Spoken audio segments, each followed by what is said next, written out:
weather alert. Tomorrow's the big day. The Federal Reserve will announce whether it will cut interest rates, and that will affect how much it will cost you to borrow money. Deanna, the Fed hasn't cut interest rates this year. What are the economists expecting? So, Brett, 96%. 96% of economists polled say they believe the Fed will not cut rates tomorrow, much to the chagrin of President Trump. The president wants a big rate cut, calling Fed Chair Jerome Powell a numbskull, a moron, Mr. Too Late. But Powell will not be pressured. So what's a consumer to do?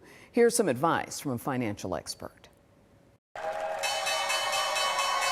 Traders and economists alike are waiting for Fed Chair Jerome Powell's pronouncement from his oft-loathed lectern on high. This is who we are. This is what we do. Powell's position of implacable power moves markets and irks the president. If I want him out, he'll be out of there real fast, believe me. President Trump wants him to aggressively cut interest rates, but economists say that's not likely.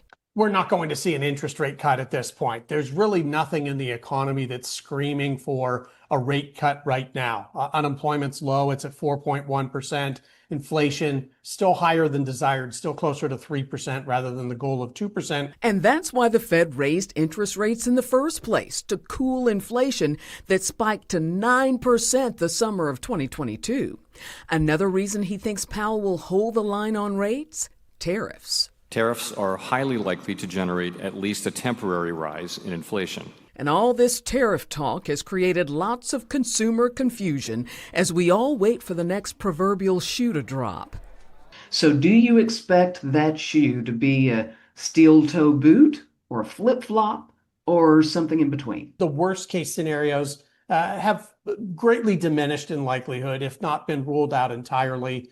We still don't have a whole lot of clarity on the tariffs in terms of what they'll be, how big they'll be, what that impact will be. So it's less likely that falling shoe will be a steel-toe boot. But beyond that, we just don't know, leaving consumers caught in the middle. And some have responded by tightening the purse strings. My wife already has actually started to sort of penny pinch, not buy, overbuy. And this economist says his wife is one smart cookie.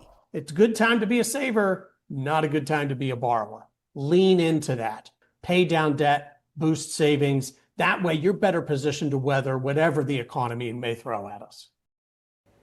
Good advice there. And here's why it's a good time to be a saver. When interest rates are high, you're likely to see higher rates on high-yield savings accounts. Now, higher yield means your savings grow faster than a regular savings account. So, Brett, inside the body of this story, I provided a link to another consumer alert I did in January on high-yield savings accounts. That's in the consumer section of our website, WHEC.com. Very good. Thanks, Deanna. Sure.